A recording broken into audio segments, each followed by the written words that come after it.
What's going on, everybody? DeVore G Money and Banks of America. This is the Not for Debate podcast. We are live on Facebook and on YouTube. You can listen to us on Spotify, Apple Podcasts, Anchor, and all other major streaming platforms. Be sure to follow us on Twitter, Instagram, and on Facebook. Today, we have a special guest in the building. We have brought on Brighton. What'd you say, Banks? Just real quick. I feel like we should have like countdown music. Like we have a countdown ticker, and then just for the hell of it, it's just something we're gonna look into. But that's besides the point. I will definitely add that to the that's list. Something I'll be thinking. I'll be thinking all the time, bro. Yeah. We'll definitely add that to the list. But Brian, what's going on with you, man? Appreciate you coming on to the show. Oh, absolutely, man. Appreciate you having me, and appreciate you, Banks, for stealing my thunder here. Hey, man, listen, I'm just happy that you guys can all be a part of the show, bro. The platform is definitely spreading one. Like I said, when I started this whole thing with me and DeVore, what was it, 3 years ago now, DeVore? 2 years ago? I lost count. 2 years? I lost count, but I think it's been 2 years since we started this show. So it's definitely expanding, and I appreciate it, man. I appreciate you coming on to the show, man. Oh, absolutely. Appreciate you guys having me. Man, this is my first time being. I haven't been on a show with having in feels like this forever. Year. Reunited, yes. and it It's 2020. So right? Yes. It must be a full moon tonight or something. Exactly. You gotta have it back-to-back Wednesdays. It must be something going on. Yeah, it's just the changing of the terms in school, man. That's what it is. Y'all have me in between terms. How's education going, man? Bro, it's on point as always, man. You know, we out here trying to get the summa cum laude for all my higher educational people. Right.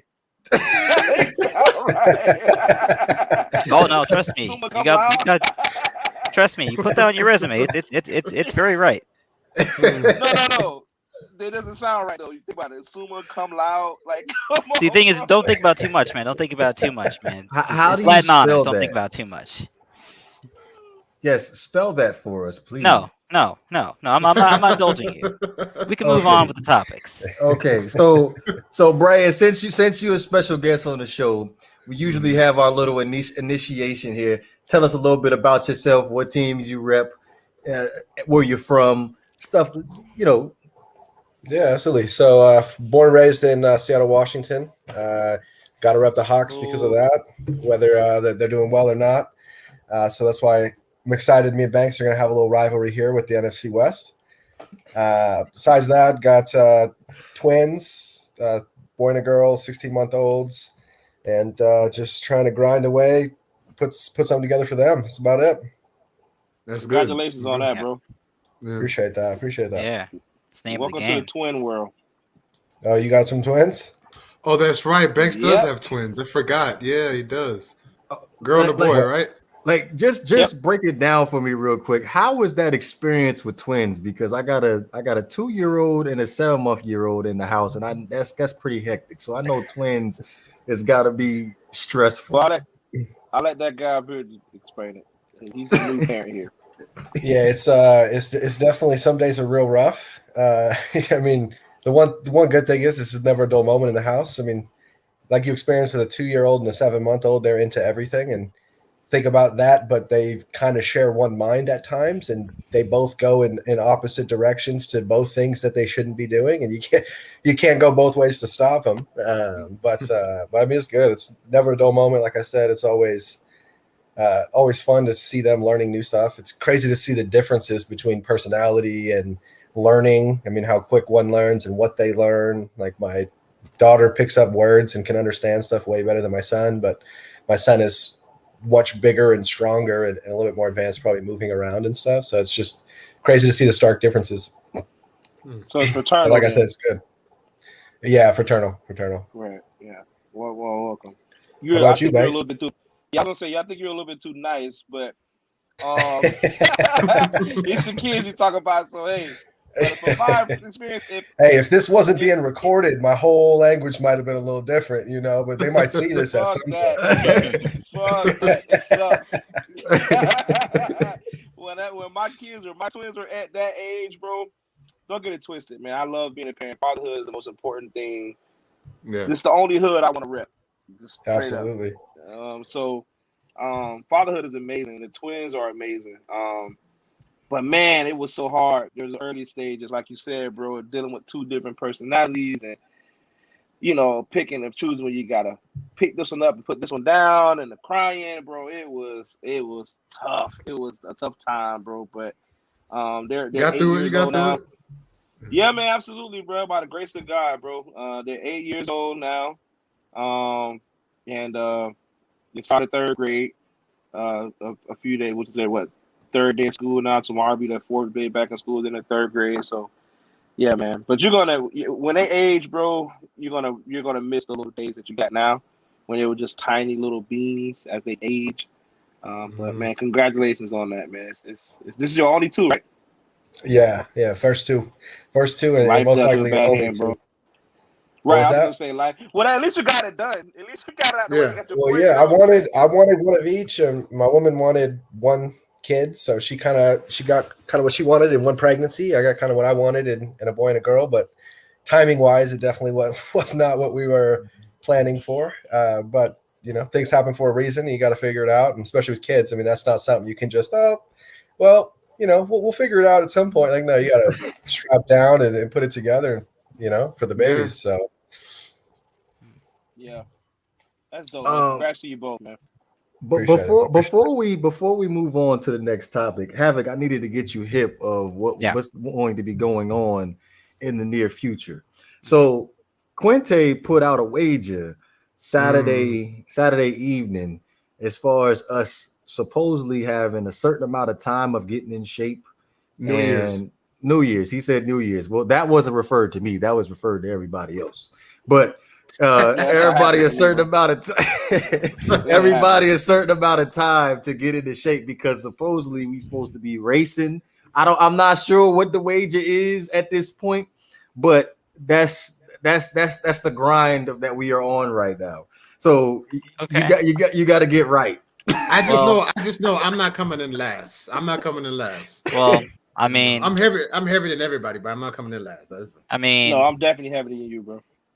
I've been kind of I'm in relatively pretty decent shape, and I ran long distance in high school, so I mean, a race is not an issue for me.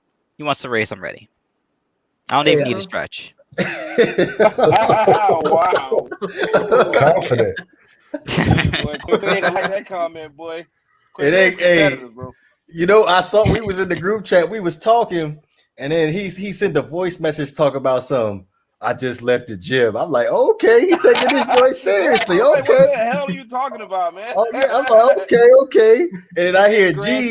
Yeah, he saying something earlier today. I'm like, okay, so these bugs is really trying to do something here right now.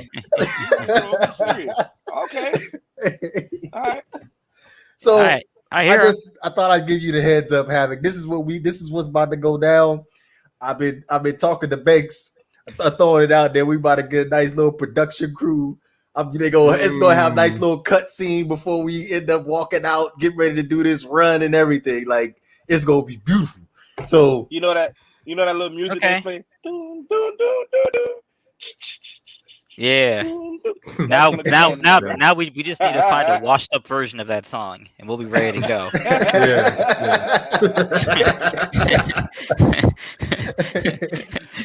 All right, first things first, Banks. I'm gonna go ahead and let you have your moment. When it comes down to the Los Angeles Rams, they just made a trade with the New England Patriots.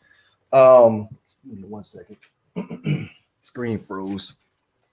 The Los Angeles Rams traded with the New England Patriots. They sent over a 5th and a 6th round pick that could possibly convert to a 4th for New England Patriots running back Sony Michel. You have the floor, my friend. Ain't that much to say, man. Just my boys getting better, man. Making moves. I was actually kind of worried. Well, when Cam Akers went down, I was sad. You guys remember, I was really upset about that, because Cam Akers is a Florida State guy. Then he ends up going from my favorite college team to my favorite pro team. Then he gets hurt, and I felt like at the end of the season last year, he was starting to fill himself out. He was really coming into his own. Then he got hurt working out, so that was a bummer. But then I thought, all right, well, we got Darrell Henderson. That's not a big deal. I mean, he was actually carrying a load for a little bit before Cam Akers came back last season and kind of got us through. And then he goes down, and it's like, damn, man, I was thinking, like, who the hell are we going to pick up? Like, what options do we have in running backs? I started thinking about, Adrian Peterson. And I said to myself, AP doesn't really fit our scheme, like what we're trying to do. We're trying to run outside the tackles a lot, stretch the defense out, to hit them with the play action like McVay always seems to do. And then you get an alert on my phone today, and it says the Rams have traded for Sony Michel. And I'm like, that is perfect. Like Sony Michel, if you remember him last year, he was actually starting to, really warm up with the New England Patriots too. He got hot. And so I really can't believe that the Patriots decided to move on from him. But I think them getting rid of Sony Michel is because it really hasn't worked out for Sony Michel in New England that much, besides last year. And that rookie they got from I can't remember his name. Stevenson is his last name. That kid has been looking amazing in the preseason. Like he's been running all over everybody. So as you know, the Patriots have a crowded backfield right now. They got like 4, 5, or 6 running backs. So there's a lot of players on the roster that's expendable at the running back position. So for the Rams to go after Sony Michel and to get him for a 5th and 6th round pick, potentially a 4th round pick, depending on where we land at the end of the season or how well Sony Michel does. Not a bad trade. That's kind of important.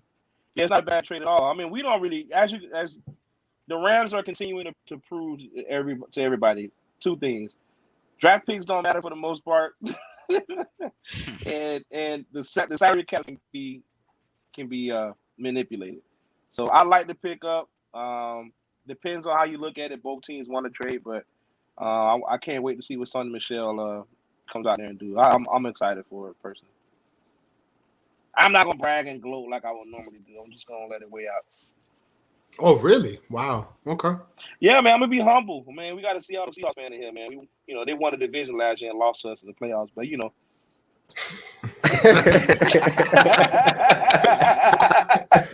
It's already starting. I had to throw that in there. So that goes to show you, it doesn't matter who wins that division, to be honest with you, because most likely it's going to be 3 teams that are going to represent. They're going to come out of the playoffs in that division. This is how good that division is. Yeah, but also sounds like Bill Belichick is very aware of who from his rookie class he's going to give a contract extension to. Who's going to get to the second contract? I don't think he's looking at Sony Michel thinking, you know what? Let's give him 4 years. Like that was never going to happen. So for me, I think it's just him. I wouldn't say cutting his losses because he's still a productive player, but I mean, a 5th and a 6th for a dude who's going to be a rotation back. All right, that's probably what he said. He was probably like, all right, I got enough people that can do what he does for me. Maybe not as well, but well enough. So it's exactly that. I think it's a win-win. Everybody got what they wanted. Yeah, I agree. I mean, again, like Banks said, I think they have 4 running backs on the roster right now. So they're okay at the running back position. They can afford to trade one. And then if you look at the Rams side, they need someone who can, help the offense more. So, I know we make fun of Banks about his Rams, but they, honestly, they have a chance to win it all this year. They really do. They don't need to win a division to win a championship. So, yeah, good trade on both sides. Yeah. I'm going to go ahead and pass this on to Brighton because I'm pretty sure he got a lot to say about that. You said the Rams have a pretty good chance of bringing this whole thing home. They do. Go ahead, Brighton. Go ahead and say your piece. Well, first, let me go ahead and touch on the trade. I mean, I do think the trade was very good on both sides.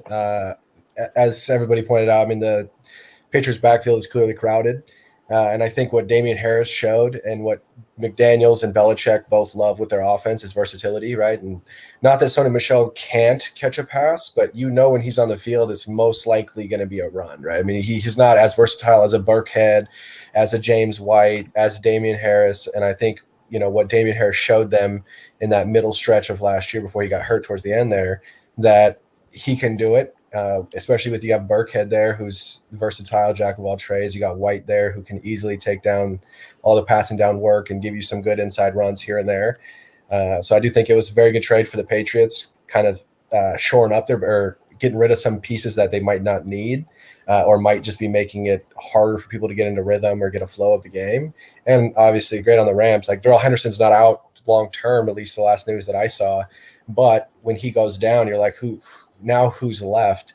And McVay is probably a top 3 offensive mind in the NFL right now.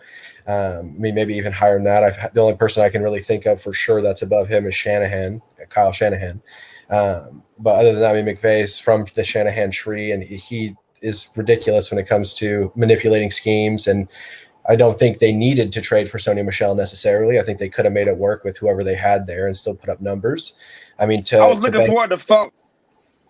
To your point before, right? I mean, you guys beat it. You were nice about it, right? We won the division. We were looking like a dominant team all year. Well, all 6 games to start the year, and then looking terrible for about 6 weeks, and then looking pretty good again. But you were nice about it. You beat us with your backup quarterback and a banged up Jared Goff, right? I mean, McVay can clearly scheme. Not that our defense was the Legion of Boom of the past by any means last year, but still, I mean, you guys can clearly scheme. You have Aaron Donald on one side of the ball, who completely takes over games on a pretty much weekly basis. So, I mean, I wouldn't say you guys are completely out, but do I think you guys realistically winning the Super Bowl? No. I mean, not a chance. I don't think you guys make it. Like I said, you're not winning NFC West. You don't need to win the NFC West to make the Super Bowl. But at what point, like, Stafford is great. Stafford's a huge upgrade on Goff. He stretches the field. He's got a cannon of an arm. But there's a reason why even with the dominant defense that you guys had last year, right? It wasn't that swapping Goff and Stafford last year would have had you guys win, right? You guys need to stay healthy. You need Kupp to take another step forward. You need Woods to continue what he's doing, and you need a third option there. Josh Reynolds was okay, right? But he's not great. I don't think realistically you guys have a shot at beating Kansas City. I mean, no way. There's no way in hell you guys are beating Kansas City. You mean the team we beat in the Monday Night Football game a couple years ago? Well, hold on. I got a question. A Monday night football game, right? Are you talking about the Todd Gurley Rams? I got a question. Come on, I got a question though. Who in the NFC can test them besides the Buccaneers? The Packers, maybe. I think the Seahawks are still better than the them. Seahawks. Thank you. Yeah, I mean, you're forgetting the best team in the NFC. All right, Tom Brady is 98 years old. Okay, at some point, that man's avocado ice cream is going to catch up to him. Okay, I don't know. Like, he is ridiculous, and I don't understand it. It makes me want to start eating avocado ice cream, seeing what that man does at 48. I don't know, 43, whatever it is, 44. But like, I don't think Buccaneers are repeating for sure. Their defense is ridiculous, which helps, and they have Evans, Godwin, I guess Gronk, Love, and Brady have a love connection.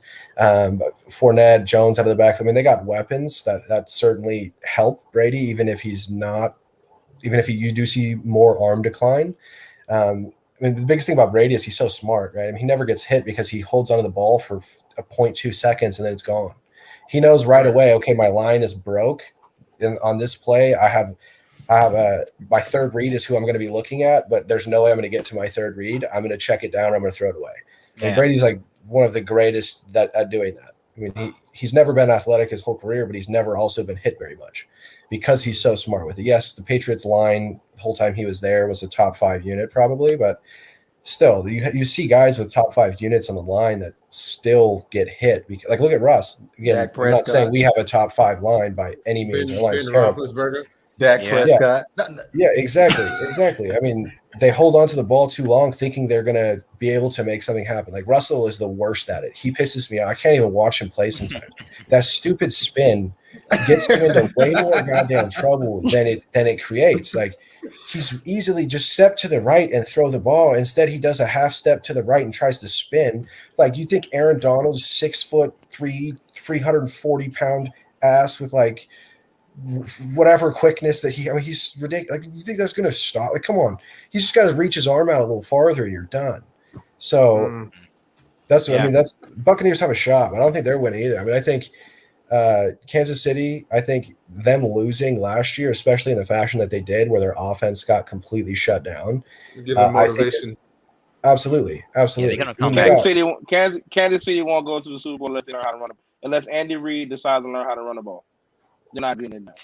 Okay, that's not fair though. Andy Reid decides to learn how to run. Have you seen Brian Westbrook's numbers when he was in Philadelphia? I think he knows how to run the ball. The thing is he had a rookie. But what I'm saying is this: he needs to implement that more in the offense. Okay, yeah, I hear you on that for sure. That's what I mean. Although I will say, going into the Super Bowl with basically no NFL caliber offensive tackles on both sides, that's a tough matchup. That's tough. It's true. I still think they lose that game, especially going against a good defense. Yeah, so exactly. Yeah, Buccaneers got the balance. Yeah, Buccaneers. I think the main part that Brighton missed out on, just a couple points that I've listened to you talk. Very, very good take on there. Couple things though. The most important thing I think people are missing out on with the Buccaneers, most importantly, is they have chemistry. They're probably the most chemmed out team in the league right now in terms of how they're all going about each other's business. They're having parties together. They're spending a lot of time together. And if for many of you guys don't think, well, not you guys, but for people don't think that chemistry makes it a big deal, in does. sports, you're tripping. It makes a huge deal. So to me, that gives them the favorite. You know what I mean? I'm not going to be, crazy to say that. I still think my Rams goes to the Super Bowl because that's just my team. But Tampa Bay is the standard right now for the league. No love for Green Bay. No love for Aaron Rodgers. You don't think he could do it again? The man didn't have a team. He can't do it by himself. The can't man do it by ready to be the host of Jeopardy, though. No, I'm saying he can't go all the way by himself. Right. He can't do it by himself. That was Aaron Rodgers. If Aaron Rodgers had I don't think Aaron Rodgers is ever going to even get a better shot than last year. To be completely honest, like everything was in his. I think so. Yeah. Well, I mean, I think it's what very you're going hard to say to there, repeat Banks. the kind of season that the Green Bay Packers had. Oh, last year. absolutely. They were fantastic. It's hard to repeat that, bro. Like, yeah, the one thing I don't see it.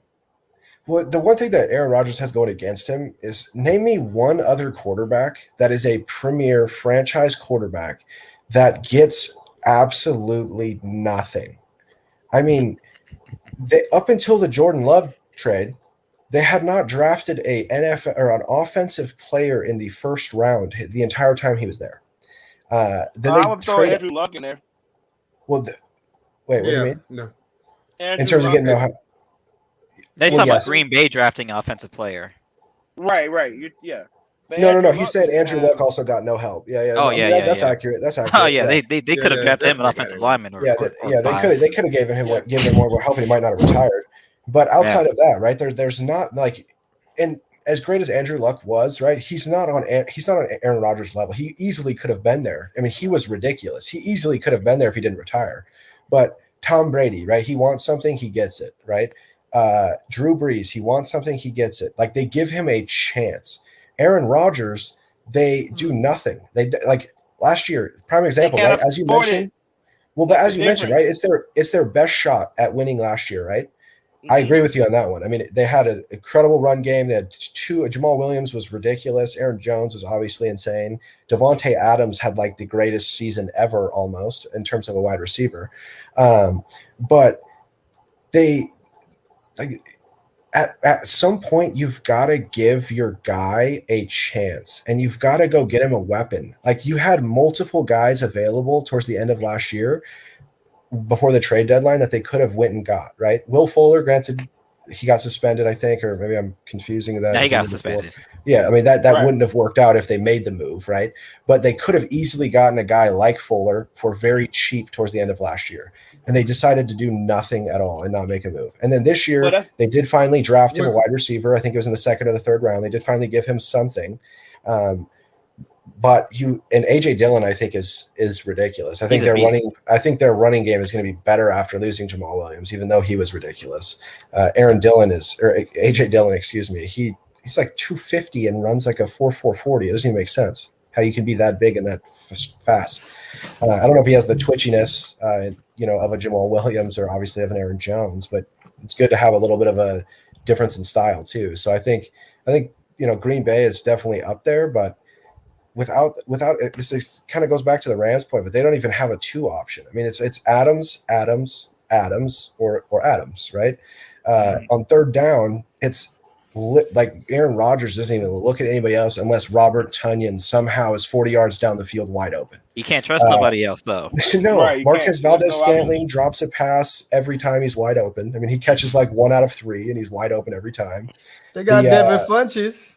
Come on, man. Oh, yeah. Come on, man. Come on, man. shout out to Sunset and Michael in the chat. They got Cobb back. Yeah. Come on, man. That's James Jones right there. The Randall Cobb is James Jones. Wherever LeBron goes, I'm going. That's Come his on, boy. man. Right, I think the biggest point. Those, like I said, those are all really good points that you brought up, right? And I think just kind of piggyback off that, man. I think Aaron Rodgers works against himself too. Yeah. I think it's just in his nature. He has a certain edge, he has a certain cockiness to him. Some people love it, some people hate it. I'm on the fence about it. It is what it is. My thing is, you have to be willing to bite the bullet sometimes. If you want those pieces, Tom Brady has given everybody the blueprint. If you want to take pay cuts to compete, Take for pay Super cuts Bowls, your whole career. you're going to have to take a That's bite. a good point. That's a good point. Can I clarify that up real fast? Hold on. Let me because clarify advantage that, of because it. this is Why are you ridiculous. shaking your head? That's why he only has This is one really championship. ridiculous. But that's No. why he only. No, That's why he has only one. No, That's why he has only one. No, Banks see has a now, point. see Here we now. go. Here's we the go. issue. Here's the Here issue we that go. I have with that. With the whole all the players taking pay cuts in New England. My thing is, as far No, as the him. deep, Brady. Him. okay, Tom Brady taking pay cuts. Tom Brady. All right. Maybe it wasn't because of the fact that he wanted to add more players to the roster. Possibly it may just been because he wanted to stay with Belichick at the time. I don't think that's it. I think, especially showing what he showed before even his first contract was up, I think he could have got whatever he wanted. I mean, I don't think they were saying, And plus, okay, if you want to stay as cool here. as he was with the owner, he's super cool with Robert Kraft, bro. It was Okay, nothing for Tom answer Brady this to go question for me. upstairs Who in and say, New "I England want has this." ever got what they wanted as far as contract wise? Bill Hardly Belichick. anybody. No, I'm who saying this. Josh in McDaniels. Who in New England and as Yeah, a him player, who in New England has ever gotten a max contract deal outside of Stephon Gilmore? But again, that's not the Patriot way. They don't build like that. Bill Belichick will get rid of your ass and find something that he's always been that pencil in guy. I can get this guy out, put this guy in, and fit my system. That's him, and that's just how they adapted that culture. That's why. And you know what? That worked. It's successful. It worked. Did. Yeah. Okay, so how come the rule does not apply to Tom Brady? What do you mean? What do you mean? He took the biggest blow. He's taking pay cuts his whole career. What are you talking about? Yeah. All right then. So you're Okay, basically saying the point is if Aaron Rodgers would have took more pay cuts, he could have got better players on his team. That's why he only has one championship. I think the main issue is the Green Bay Packers treat Aaron Rodgers the way the Miami Dolphins treated Dan Marino. As long as we got this guy, we have a chance. Yeah. But when the time comes, when you got to push all your chips in the middle of the table, and you need to get that final asset, like when they got Charles Woodson. You need that final piece of the puzzle. In the years since, they haven't really made the right bet on we need that one guy to come through.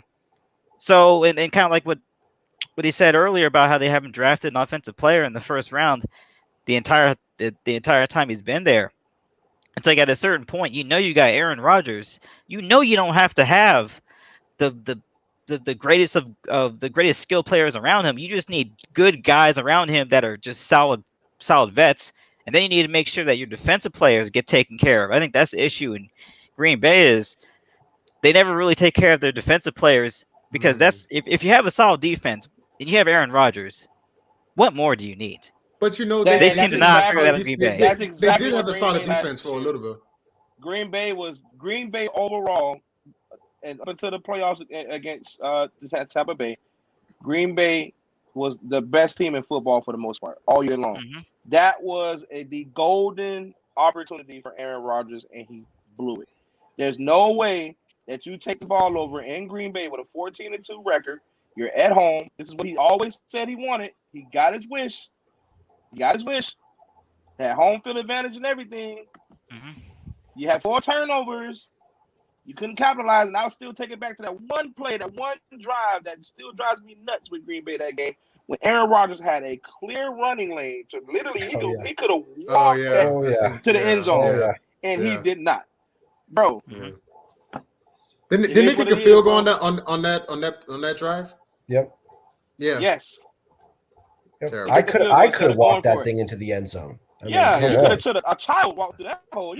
I think if there's one criticism you can lay on Aaron Rodgers, I think it's sometimes he gets a little too cute.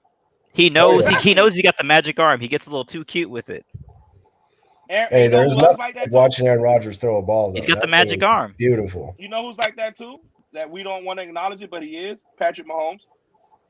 He's like we can definitely acknowledge that. Yeah, we can definitely acknowledge that. He get a little bit too cute. When he starts throwing the ball like a shortstop, yeah. Or when he starts doing no look passes, what? Oh yeah. Come on. Yes, it's that I think it's part of it is like the Steph Curry effect, and it's bled over to all sports, which is this person is genre defining at this one particular skill. I mean, he's throwing it up from half court. He's throwing it up. He's not even looking at it to see if it goes in the basket. He's just walking down the court. He's looking at the crowd react. You know what I mean? Aaron Rodgers is that equivalent to football. So sometimes where you could say, you know what, man, you could have just ran that in. You might have got touched up a little bit, but you would have scored the touchdown. He's just like, I got the magic arm. I'm good. Right. We'll be okay.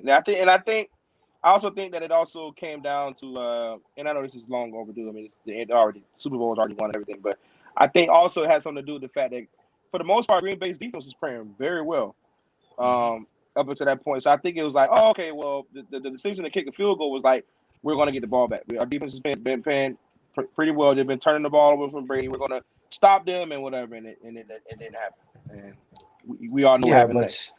That's still, though. I mean, that's on the floor. I mean, I don't care how good your defense is.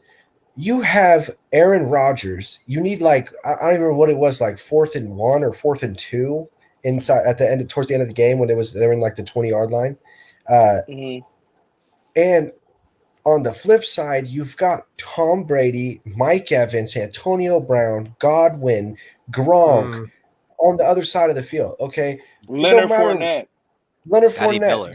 Like, come on. You've got to be realistic and put your team in a position to win. And understand, Brady has done this his entire career. If you give me the ball with 4 minutes left and no timeouts or 2 timeouts, whatever you have, you're not getting the ball back. Like, period. I'm going to go in. I'm going to get my 10 yards. Like, I'm not even going to make it a third. Like, you're not going to get the ball back. Yeah, if you're Green Bay, score as much as you can to keep the ball away from Brady. Yeah, keep the ball as long as you can. And realistically, look at the situation, right? By them kicking a field goal, they still needed to score a touchdown to win, right? I think they were down 8, if I remember correctly, something like so. They still needed to score, right? You didn't need to get the 2-point conversion or something, or maybe they were only down 7 and they still needed. I can't remember exactly, but they still needed to score a touchdown, right? So if you still need to score a touchdown either way, and you have that much faith in your defense, go for it. You don't get it. They're inside of their 20-yard line or at the 20-yard line. Now you still can have your strong defense and 4 minutes left. You make the stop, you get a punt back, then you got to go down and you got to score 2. You got go for 2 if they were down 8 or whatever. Or if you score a touchdown, now it's overtime instead of you winning the game if they were only down 7. You still at least give your team the best chance to win. Like, again, if you believe in your defense, you still should have gone for it. I mean, it's more concrete to go for it if you believe in your defense, in my opinion, because, again, you're inside the 20 or at the 20. And you're at the 5. Was it the 5? Was it that close? Yes, you're at the 5. If you believe in your defense that much, go get a goddamn safety. Like, come on. It's just idiotic. It's the same thing like with the Seahawks. Like, why would you throw the ball? Like, come on. No, I agree with you. Yeah, can't get over that play. I would have literally handed the ball off on that play. Sorry, let me just get this out real quick.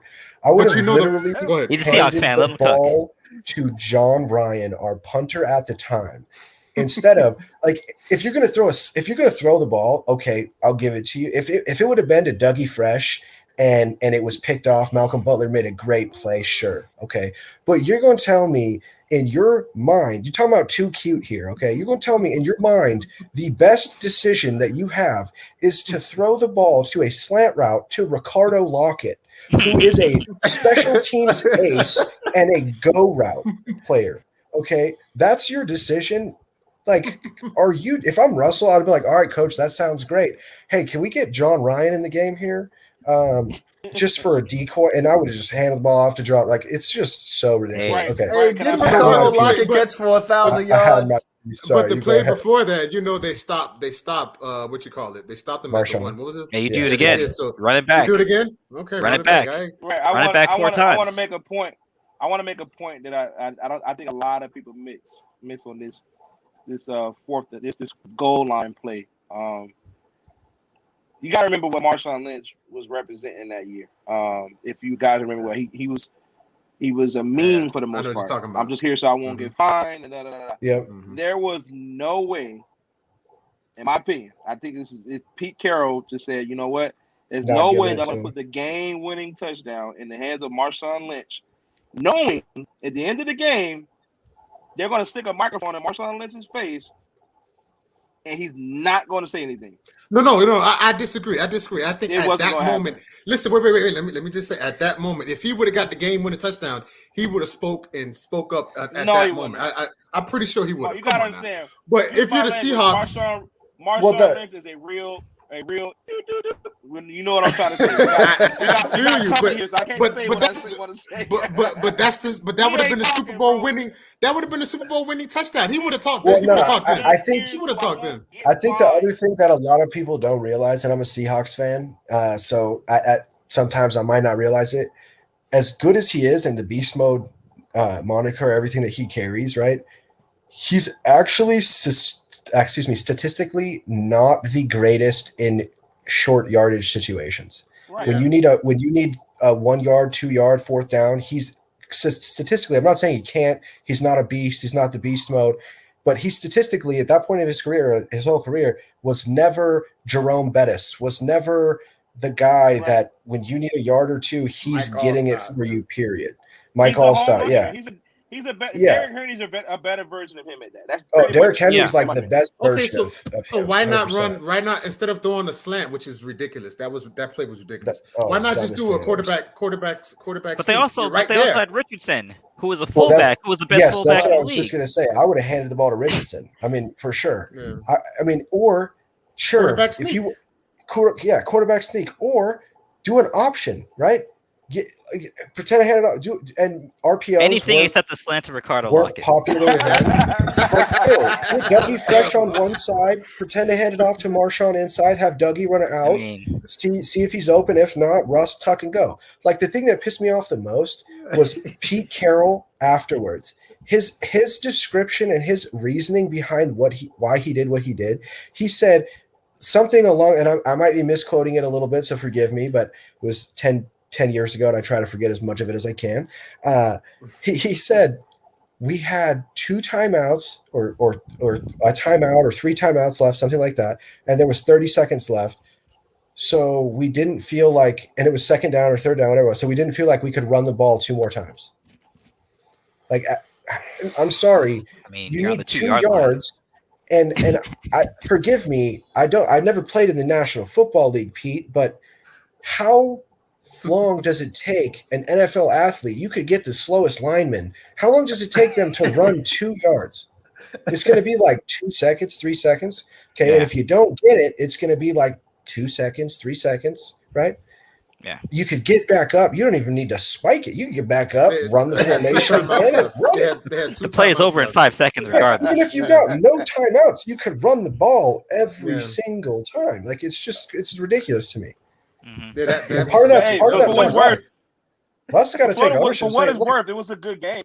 It's a good game. Oh, It was a 100%. good game. It was a good game. 100%. But for us, And then for Jermaine Kearse to make that catch, all for you to throw the ball to Ricardo Lockett, like, come on. but also, yeah, that's tough. But also, I mean, you gotta say Malcolm Butler did his homework. Oh, that was Malcolm Butler that did was his one of the homework. best reads you'll find. I mean, he He jumped did his before homework.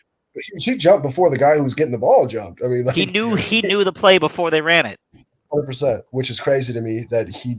How do you read that? I mean, Ricardo Lockett. I'm telling you, because I mean, it's interesting because he's probably thinking, man, they're gonna try and slip one over on us by Marshawn's over here, Baldwin's over here, Russ is over here, man. They gonna slip this to Lockett. I see it. I see what they're trying to do. Nobody knew I'm he asking was that giving man it the to Lockett. lottery numbers if he sees that. I don't know if you look at some of Pete Carroll's late game decision making, he's not necessarily going to give you the direct, hey, we're on the 2-yard line, let's just run the ball in. That's not what he does. No. He's gonna try and catch you off guard, right? He wants to score the touchdown and catch you off guard to show everyone how smart he is, right? He was like that at USC. He is, except when you got Reggie Bush at USC, it works every time. Right. That was a human cheat code. He could run full speed and stop within a yard, and then be back to full speed in like a yard. It was so ridiculous. I don't know why that didn't translate in the NFL. Reggie Bush started up well, but then he just kind of fell. Well, it's interesting. Look at a guy like injuries. Peter Warwick. He's probably, in terms of agility, in terms of cutting, he was probably the greatest I've ever seen.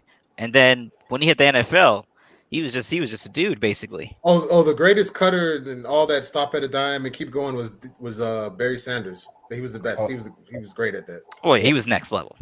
Yeah, He was next level. Yeah.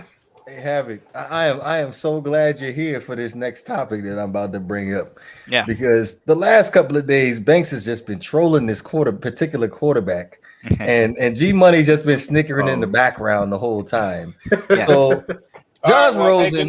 Good night. Oh man. Josh Rosen finds himself on his 15 now. Wow. With the Atlanta Falcons. God. Now the question that I pose for you guys is: this the team? Well, I got an answer for you. It appears that anytime Josh Rosen joins an NFL franchise, they pick a quarterback in the top 5 without fail. So, Matt Ryan, hey, it sounds like it's your last year. You're going to be replaced not by Josh Rosen, but by whoever they choose to draft ahead of him, who will then take his place, and they will cut him. Which is the story that has been played over and over and over again. DeVore, you know why he was signed. You know what happened. You saw A.J. McCarron tore his ACL. They're left with an undrafted free agent as the only quarterback left on the roster. And Josh Rosen is just sitting right there. So if you're Atlanta, you're thinking, well, what are my options? What realistically? We're in preseason. We're at the end of preseason. What are my options? If Josh Rosen is at the top of that list, you don't have any options. But he's the best option that you have. So you take that option. They'll be picking the quarterback in the top 5 next year. Happens without fail. I know we don't want to say it, but he's a journeyman.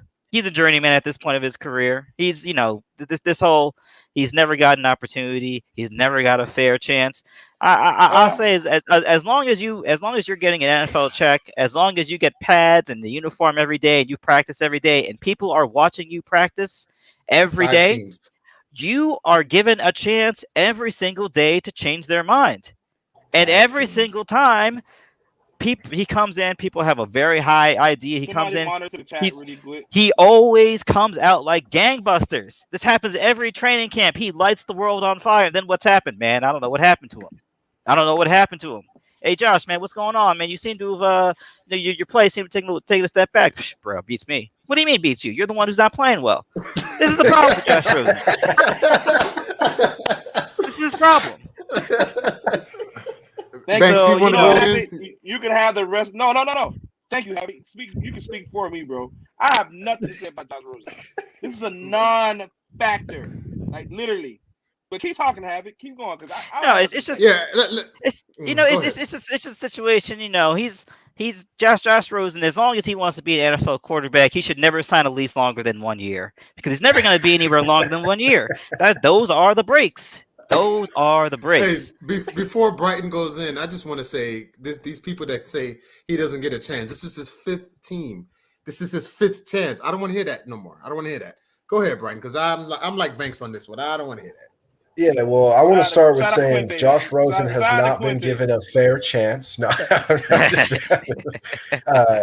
I mean, the only thing I have to say, I'm piggybacking on what you guys are saying. I mean, to all the people, like, don't get me wrong, Arizona wasn't the greatest opportunity, but he still was given a chance, right? Miami wasn't the greatest opportunity, but somebody who makes a difference is going to get the chance to play, right?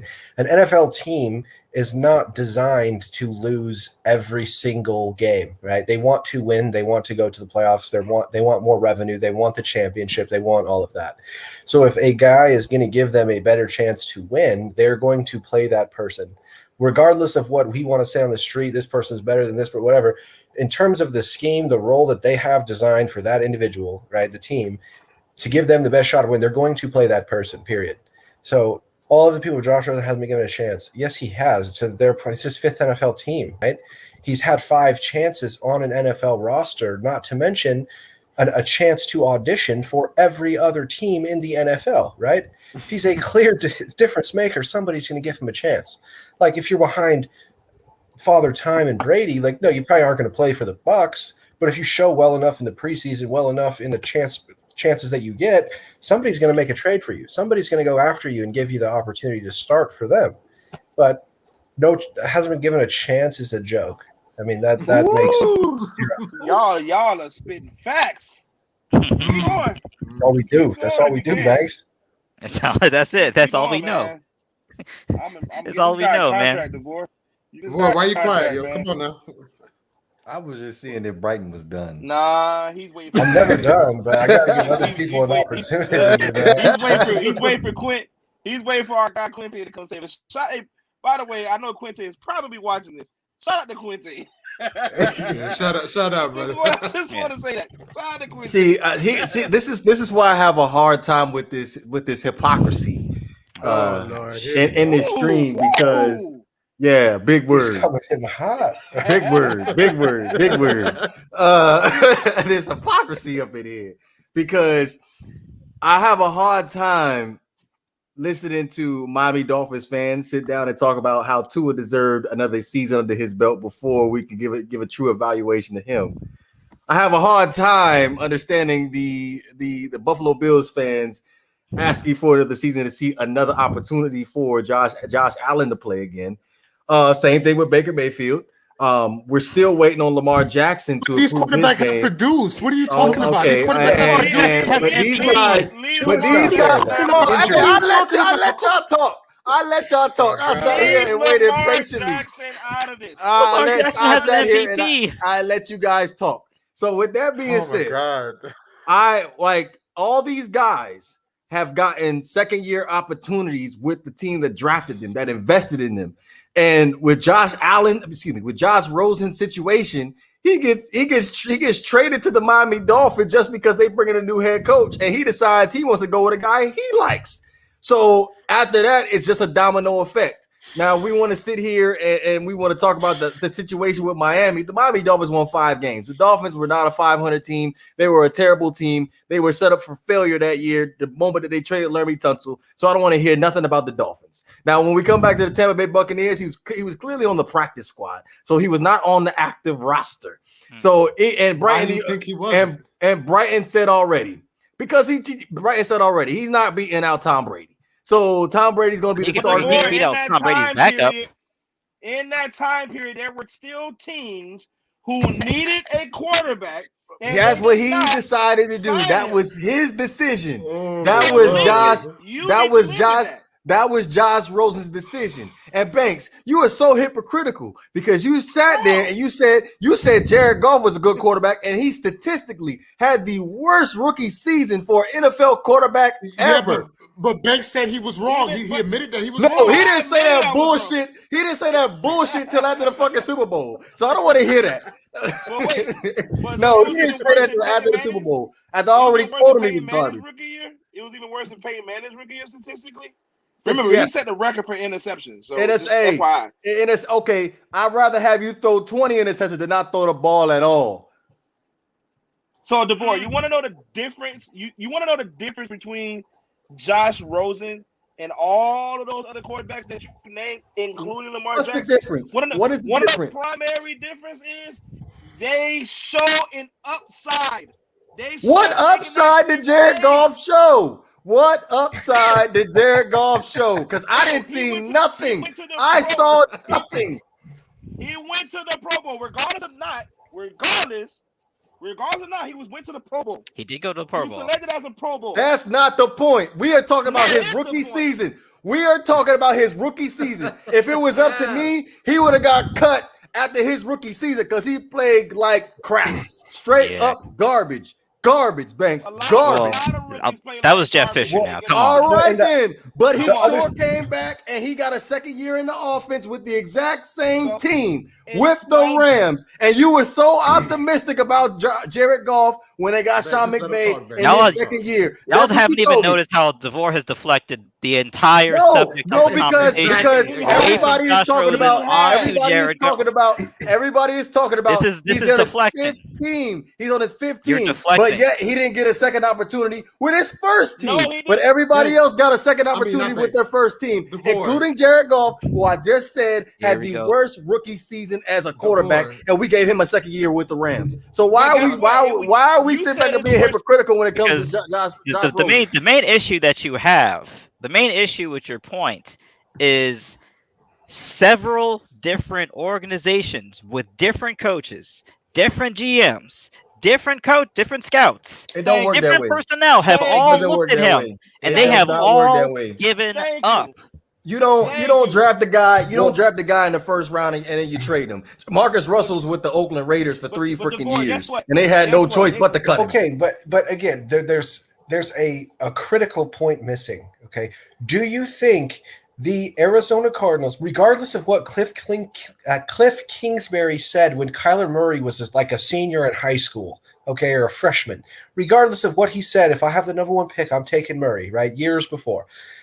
If Rosen showed anything, do you think they're going to waste another first-round pick on Murray? They were not. We don't know that. Yes, we do. What are you talking? Yes, we do. If you are showing anything, you give him a shot. We did not draft him. It was he was another general manager. It was another coach that drafted him. So you're bringing in a brand new group of guys when 9 times out of 10 they want to get their guys in the building. That's what they do. So how are we going to sit back and granted, he didn't have the number 1 overall pick. Did Sean McVay go out and get a different quarterback? He had no choice. He ain't got no draft picks. It doesn't matter. You don't have to. This draft isn't the only way to get a quarterback. They ain't not. Go look at the veterans that were signed that offseason. Especially you can go get a guy. You don't sit there and you waste 2 first-round picks on one player, and then you want to sit there and come next year. Why didn't the Rams take him? Josh Rosen was available then. Why? You had Jared Goff. Oh my gosh! Listen, the problem is, bro. The problem is, and it's okay that it's like I told you in the group chat, bro. I am so happy for you, and I am so happy for Josh Rosen and his family, who is really fucking rich. He doesn't need the NFL because little do you know, Josh Rosen was wealthy. He doesn't need the NFL, by the way. But thankful for him and his family that he's in the NFL uniform. He's on the Atlanta Falcons, which what works in his favor is the fact that Matt Ryan has not had the best of health the last couple of years anyway. Just FYI. So guess what? He's in a perfect place now. In a perfect place. If Matt Ryan goes down, I'm going to put the same pressure, because you also said the same shit about Andy Dalton last year, and how did that work out? That wasn't Andy Dalton's fault, but let's go ahead. It's all listen. You always have an excuse. No, it's not an excuse. Watch the games. Watch the games. I've watched Josh Rosen play. Why is it never your guys' fault? nationally televised game, Dallas versus Washington. I have literally saw CeeDee Lamb drop 4 passes in that game, and that was a touchdown pass that he dropped before halftime. Ezekiel Elliott fumbled the ball 2 times in that game. So how you gonna sit back and blame Andy Dalton for everybody else's issues? Okay, don't let CeeDee Lamb's drop passes and Zeke's 2 fumbles fool you from the Red Rocket being terrible. Okay, he is terrible. Thank you. Which is why the rookie quarterback is going to start for the Bears by week 3. That guy in the top middle is on crack. He is not starting nothing. Man. Okay. All right, we'll see. I mean, I think it comes down to one critical point. Does Josh Rosen have the internal drive necessary to be a starting quarterback in the NFL? Because if he retires tomorrow, he's got $18 million that he's already made for practicing, basically. For practicing. So, does he have the internal drive necessary to correct all of the flaws? When you talk about the work ethic flaws, you're talking about the leadership flaws, you're talking about everything we know about him, everything that has caused him to get fired 4 times, right? Or traded, a combination of traded or fired. Is he willing to turn that corner and do what he needs to do to correct his behavior to become successful? Now, I know the answer is no. Everybody else knows the answer is no. You don't seem to want to accept the fact that the answer is no. And it's fine because he can make a lot of money doing what he's doing because he's making a lot of money doing what he's doing, but he's not going to be able to do it for much longer until he performs. Let me just respond to Cap for life. Andy Dalton ain't Cincinnati Andy Dalton no more. Stop it. He's trash. Yeah. Stop it. I don't even think Andy Dalton's that good even in Cincinnati. He was average. Next time, he was good enough. Hater right here, Yeah, you was a hater. You was a hater. I'm not hating. He was Andy Dalton's terrible. I'm with you on that one, Banks. 100%. He's terrible. Next quarterback, but he sure beat out your Hall of Fame head coach in Pittsburgh, though. The best quarterback Cincinnati ever had is on the team right now. Book it. Joey B. Burrow is going to be the best quarterback Cincinnati ever had. Book it. I can't argue with that. I can't argue with that either.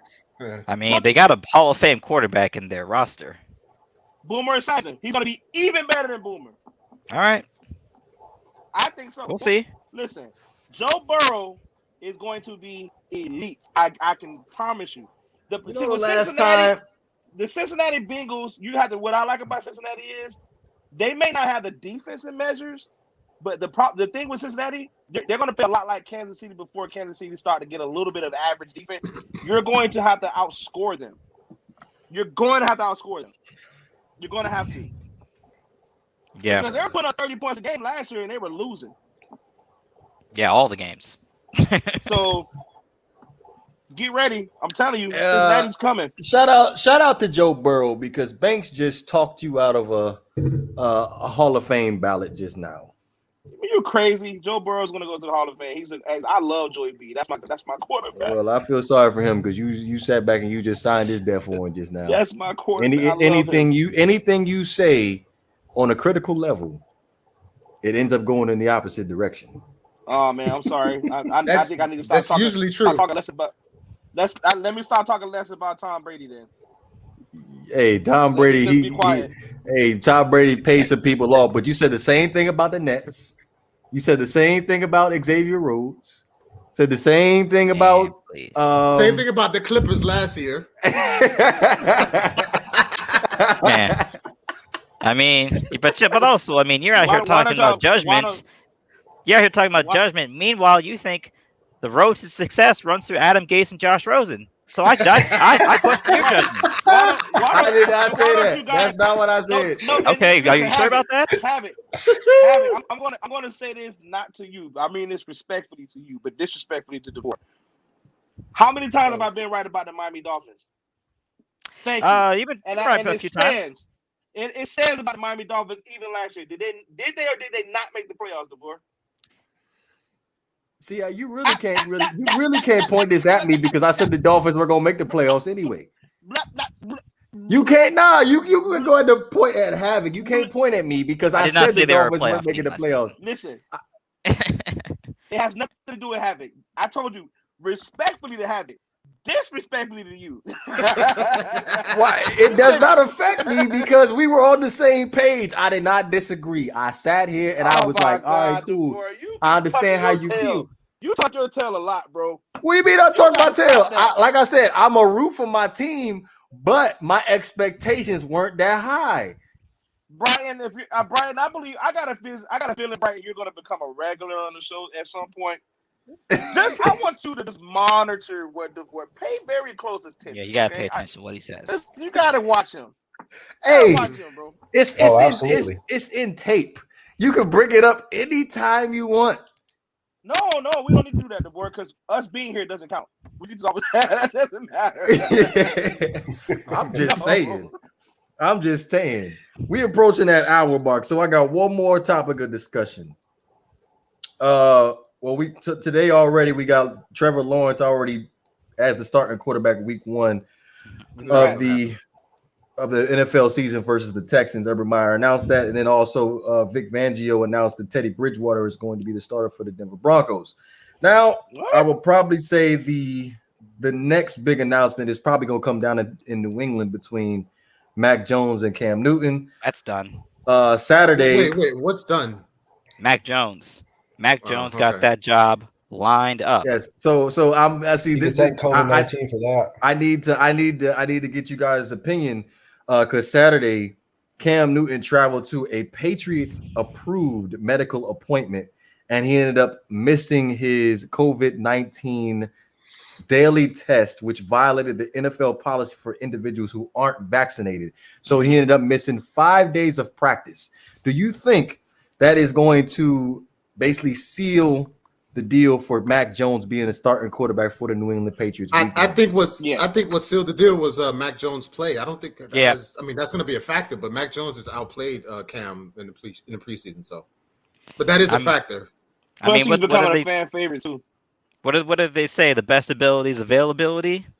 If Cam wants to continue along this path that he has chosen to go along, which is a path that runs contrary to what everybody else is doing, he's gonna open himself up to more scrutinization, more testing, all these type of things. So eventually, Banks comment. I think eventually what's going to happen is during the regular season, these issues are going to keep flaring up, and I think Bill Belichick would rather. I mean, I think first of all, the fix was in for Mac Jones the second he's drafted. You didn't have to give him a reason, but now you gave him a reason. He's going to take it. So, yeah, that's what it is.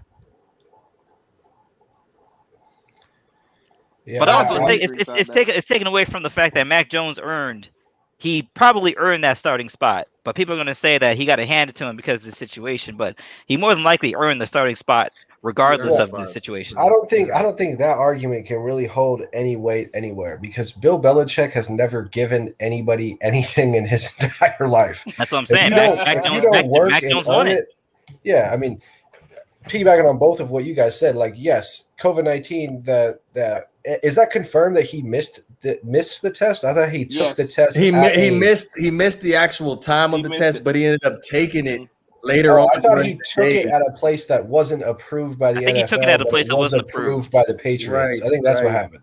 Yeah. So I mean, and he said that he was confused about the rules or whatever. I don't get how an NFL team can approve a place that the NFL doesn't approve if it has to be approved by the NFL. But I mean, that's besides the point. I mean, I do think that's going to play a role. Hey, man, it's your boss at work, man. It's your bosses. You got to do what your boss is saying. Oh, 100%. But, like, again, Bill Belichick's not giving anybody anything. So if Mac Jones doesn't play and doesn't play the right way and earn it, then he's not going to get the starting role. But Cam Newton has not shown that he is Superman since the shoulder injury. I mean, His balls Facts. last year looked horrendous. Yeah. I mean, he could not throw it past 10 yards with it even looking like remotely an NFL quarterback throwing the ball. Hey, Pat, real quick, can I add to your point just really fast? I'm Yeah, sorry. yeah, yeah. Can I just bring something up? You brought that up, and I just want to. Cam Newton has not looked the same since the Super Bowl, since DeMarcus Ware and Oh, yeah. what's Oh, that yeah. guy, Von All them Miller. boys put that He has wood not on looked them. the Yeah. same Sandwiched. since then. Yep. Yeah, he Yep. has not looked the same since then. That's just being real. But go ahead, Yeah, bro. no. So, I mean, again, an NFL team is going to put the person that gives them the best chance to win in the role, right? I mean, and they didn't draft Mac Jones with the intention of never playing him, right? I mean, yes, Bill Belichick is going to give each person a shot, but Cam Newton hasn't shown anything, and Mac Jones has. I mean, the preseason he's looked good, and Alabama he looked good. People can say what they want about, oh, he doesn't have Patrick Mahomes or Josh Allen level arm talent. Okay, but who in the NFL besides maybe outside Justin Herbert have that type of arm talent? I mean, that arm talent is ridiculous. Like Josh Allen can throw the ball like 90 yards. Mahomes can probably throw the ball like 80 yards. Like you don't find arm talent like that just sitting in the back of the woods waiting to get picked up. Right? Jameis Winston, by the way, too. Got to throw him in there. Oh He yes, throws yes, a that's very true. nice deep That's ball. true. Yeah. Cannon. But it's not even just about arm talent. I mean, somebody said something about Jamarcus Russell earlier, right? Why he got 3 years in the NFL, I think it was DeVore, was because that man could throw the ball 50 yards on his knees, which is fucking, excuse me, like, it's just how could like that doesn't even make sense. While But smelling he like had- Hennessy. Yeah, right? That's what I was just gonna say. We And had not no showing brain. up to meetings and not watching them. Oh, did you hear about? Yeah, that's how the coach gave him a blank disc. Hey, yo, Jamarcus, tell us what your favorite plays are. Yeah, I got y'all checking my new mixtape. Can we touch on Damian Lillard a little bit before we go? Oh Can yeah, we talk about? 1,000. Can we talk about Josh Rosen's talent? Never mind. No, we're done with that. No, we gonna go ahead and go to Damian Lillard, right? So, due to consistent rumors about the possible trade of Damian Lillard still comes out and still admits that he is going to be staying with the Portland Trailblazers. Now, earlier during the offseason, there was rumors about him possibly going to the Lakers and possibly being a even trade for point guard Ben Simmons. Do y'all think that Damian Lillard will stay with the Portland Trailblazers for the 2021 season? It wasn't only the Lakers and it wasn't only the Sixers, but there was talk about, which is crazy, there was talk about him going to the Warriors as well, which that would have been him, Steph, and Clay would have been insane. But as far as his chances of staying with Portland, I think Dame is an old school cat, you know, like Kobe and Michael and Dirk and Larry Bird, you know, just stay on one team. Wade was like that too until Pat Riley screwed that up. You know, just want to, you know, grind with one team. But that's honorable. But unfortunately, you're not gonna win a championship that way. Like nobody wants to come to Portland. He's gonna be stuck alone. It might get frustrated. So there's a chance that he might request a trade in the middle of the season. But to begin the season, yeah, he's gonna be on Portland. But if I'm a Dame fan, I want him to go to a team where he might have a chance. I think him and Philly would work if Joel can stay healthy. If he can't stay healthy, then no. That's the only thing. But yeah, that's all I want to say about Dame. I think Dame is trying to save face. Yeah. Just my honest opinion. I think behind the scenes, Portland is probably working on something, maybe in my opinion. And I think Dame is trying to get it to where he's not hated if he happens to get traded by Portland, or it comes out and make it seem like he quit on them. I think it's going to look like where it wasn't me, it was the management team. That's what I think it is. That's a good point. I think he's trying to build. I mean, he's built up enough goodwill, but right now he's just trying to make sure that he maintains that level of goodwill that he has, so he doesn't get traded to the Pelicans. Right? Yeah. Thank God. I hope not. Cause I love right Dame, because bro. if depending on the note that depending on the way you choose to behave around the management, they could trade you into a good situation or they can trade you to the Pelicans. Wait, hold on. The Pelicans are in a bad situation now. Yeah, they got talent. They got talent. Zion and the Pelicans and Lillard, have had I think talent. That'd be a pretty good combo. The Pelicans have had talent the past few years and can never seem to get it together. Well, recently, I mean, I think post Davis, it's not fair. They're so young. I mean, they didn't have a shot. And, But and with even then, Davis, they're breaking that up right now. Lonzo's Yeah. gone. Ingram's about to be gone. Oh, I didn't know that. Oh, Real quick, let me just say, can we please put some respect on Damian Lillard's name?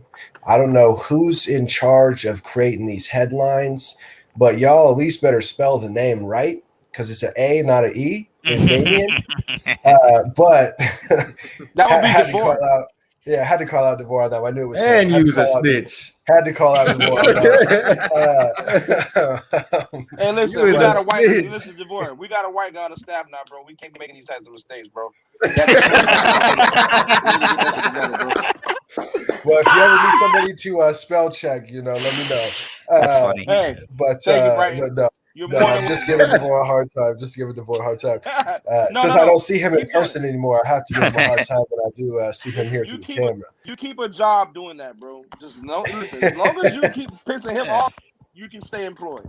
I don't care about anything else. Well, I'll be here forever then, so don't you worry about Exactly. Thank you. that. As long but I as you mean, piss my brother off every episode, I don't care. Don't worry. There we go. There we go. Don't I'm worry. excited. The Seahawks and the Rams will play 2 times this year. Oh, I can't wait till the Wednesday after that. After that game. Oh my gosh. We're gonna see Banks crying on stream here. It's gonna be. Oh no, don't worry. He ain't gonna be mad up to show up. I will say, Banks don't necessarily have the greatest track record when it comes to his teams losing and him showing up the next stream. That's all I'm saying. Well, don't worry. We're gonna make him at least for the Seahawks loss. He's gotta own that here on the stream. Let me go on my filing cabinet real quick and pull out these contracts real quick. I think y'all. We'll be right back. Oh yeah. You about to go Roy Jones Jr. Y'all must have forgot on us. Right? Nah, I love y'all boys, man. I love y'all boys. That was dope. Well, I mean, I touching back on the actual topic here. Sorry for getting off track there. I do think, I don't think Damian Lillard is necessarily trying to save face. I think he's trying to see if he can make it work, right? If he wants out and he makes it known that he wants out, who is realistically in their right mind going to even want to go to Portland, right? If you're working out a trade where you're moving Nurkic and some picks, or you're moving CJ and whatever, and you're getting a package of assets that you think is going to make your team better, and Lillard's still on the roster, why? Like, who's going to make that move? That's. I mean, not most of the players that they'd be trading for probably have a no trade clause, right? But still, nobody's going to want to go to Portland. So I think he's twofold. Like, yes, it is saving his face a little bit if he does get traded in terms of the fan base that he's clearly made it known he's been committed to for the last decade. They still love him. But I think what he's done in Portland and Dame time, I mean, everything he's already accomplished there, he'll have love regardless of if it's a Anthony Davis type exit or not, But I don't think go ahead, to your point, and just another team that we didn't mention, Jalen Brown, he can be traded Boston. to the Celtics. That's the Yeah, best Celtics. destination to me. That's the best. better spot than for better than me. Philly. Better than Philly. Oh yeah, Right. because you're Better than not all worried of them, about personally. Joel Embiid if you're going to Boston. Right. I mean, to Banks's point, or I think that was. Oh no, maybe that was Yuji. Without Joel Embiid, they're not winning anything. Like, period. Yeah. I don't care who you trade for, unless you get Kobe out the grave and you get Mike back in his prime. Like, you ain't winning unless Joel Embiid is there and dominating. Like, even if he's like he was in games 3 through 5 or whatever it was of Atlanta series where he clearly wasn't right, like, you're not going to win. Well, he was still balling. 12. Oh Yeah. yeah. Except But his teammate was a little bit not right than he was. What about the Heat? You don't see Damian in the Miami Heat uniform? No, they got Lowry. They just gave I an don't like extension. Lowry. I don't like Lowry. I like Lowry. Wait, you said Damian? Didn't we discuss this? Damian Lillard is not stepping foot in Miami, bro.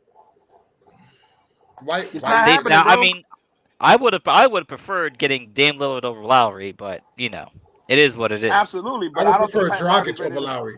No, let's not get crazy. Let's not get crazy.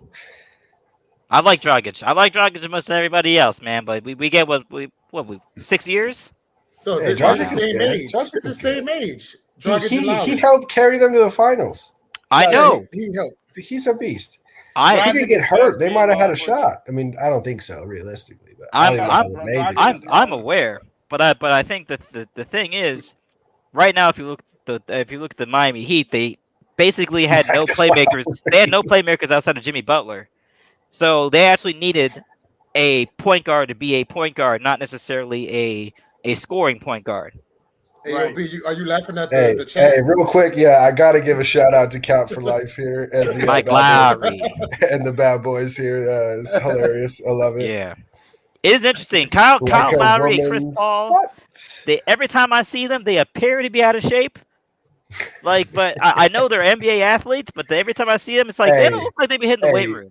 They got a normal I body. got, They I got a got normal- money. I got money, and whoever wants to wager this, Kyle Lowry will be in the best shape of his He has to NBA be.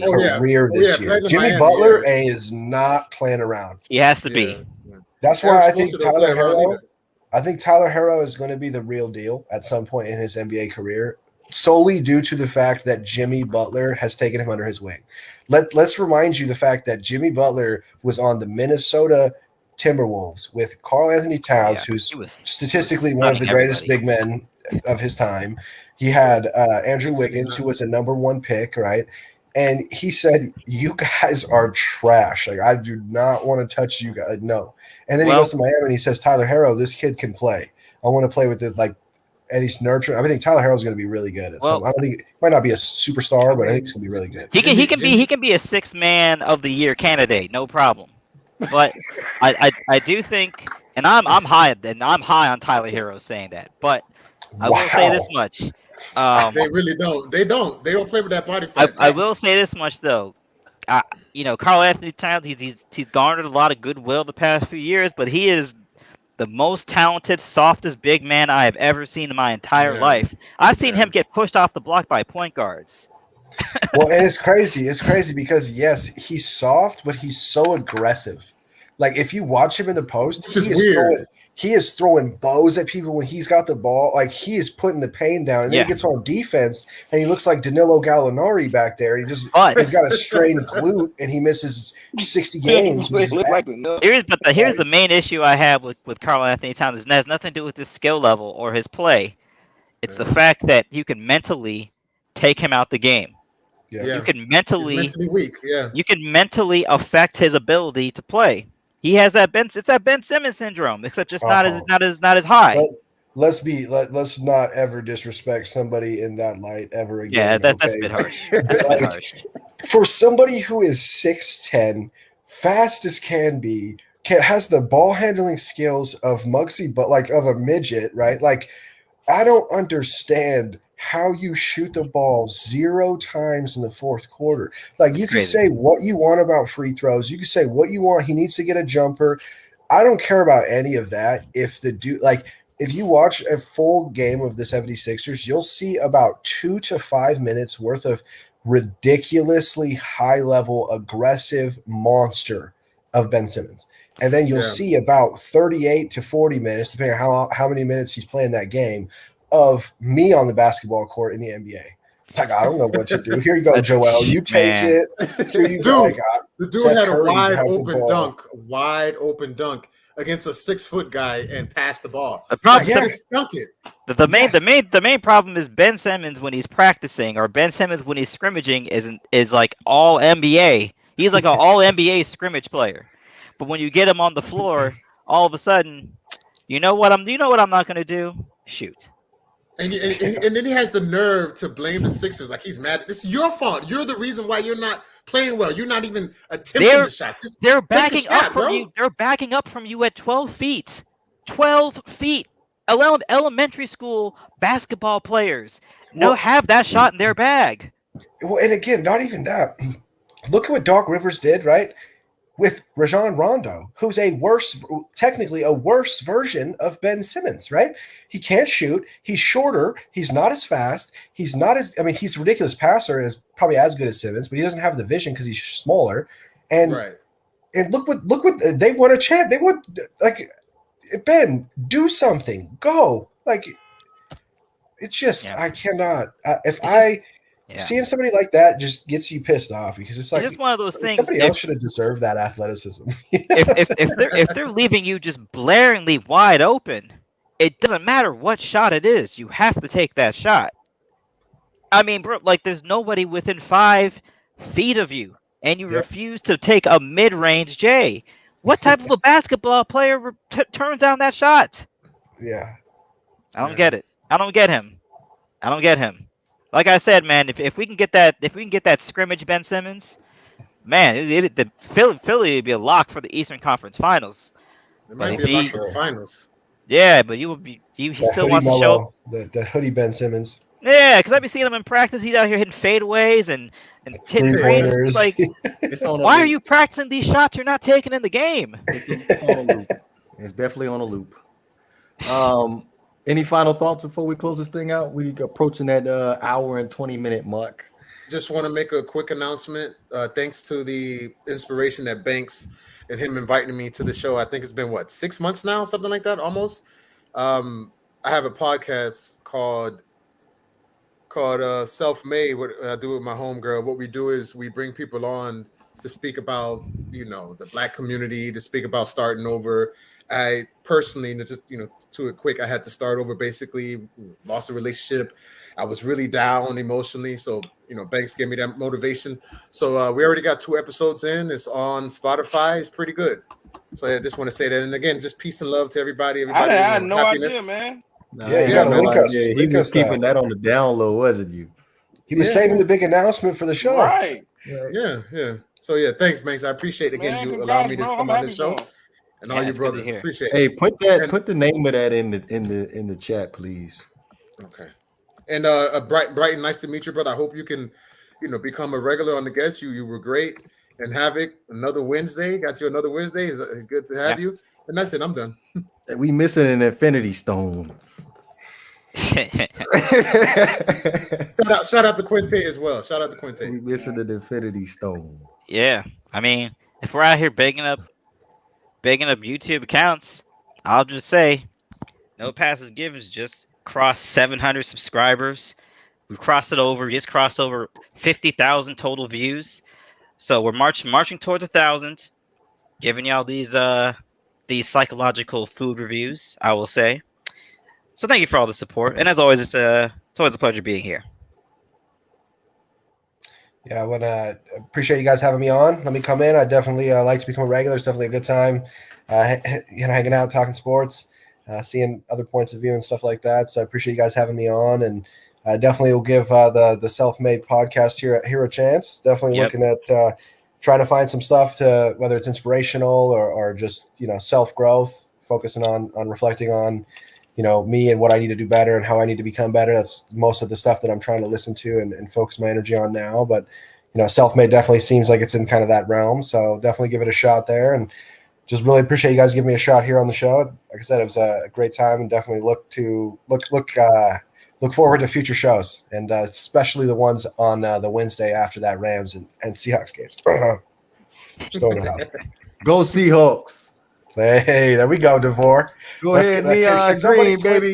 Go ahead, 12. Clip this. Go ahead, and, 12 man. Post it on F DeVore's them Facebook Rams. wall. F them Rams. We'll quote all that out. Just leave the Go Seahawks. That's the only thing I want the clip of DeVore saying. Woo. Man, it's not how much. Thanks. You sure you're not regretting telling me to be here more? No, man, I don't, man. I just want to know how much penis can DeVore take. But anyway. Whoa.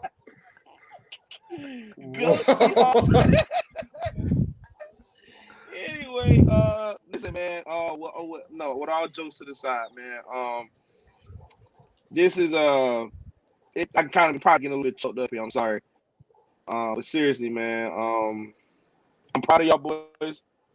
I mean that. Y'all know how I am, man. I'm extremely proud of you guys. And what you guys overcome every day. As we know, it's not easy being men. Forget the race, the ethnicity, the color, whatever. It's not easy being a man at the end of the day. And as y'all also know, I got my own thing going on behind the scenes too. Besides this show, I have my other show too that I do, which is the My Brother's Keeper show, and that's why I haven't been here in a few weeks, because I've been locked in doing that. But even doing that, I've still been behind the scenes trying to push a Not for Debate podcast and things like that.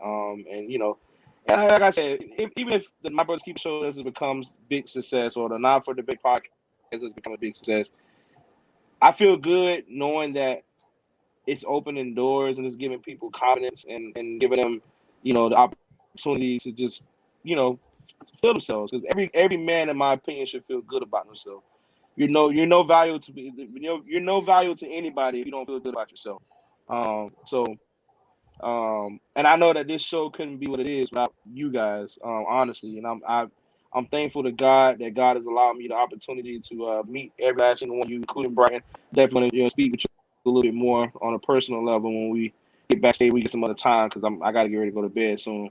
But I enjoy having you on the show, brother. You bring a different audience in, man.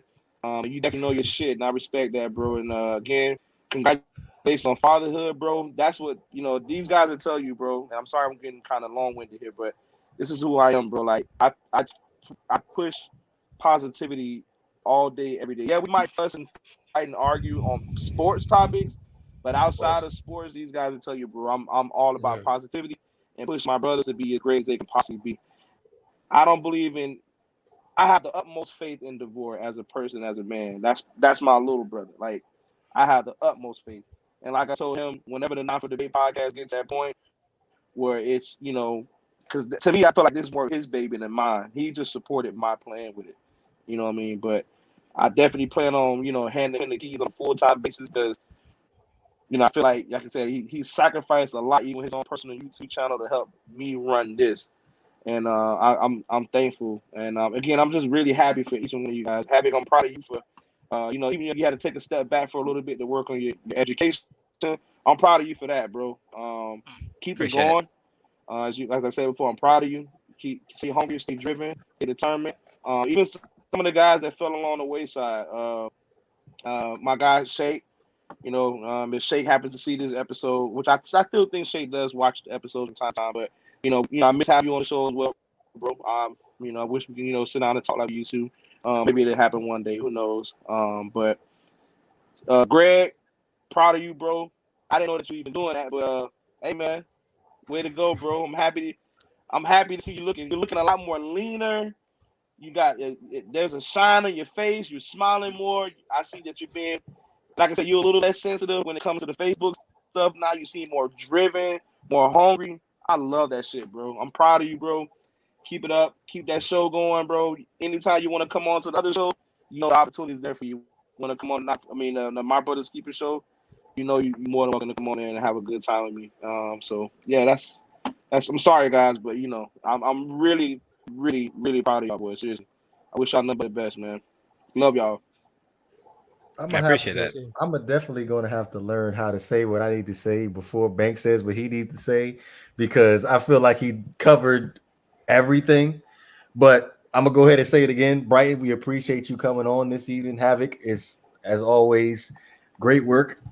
G dropped the nuclear bomb today. He started his own podcast.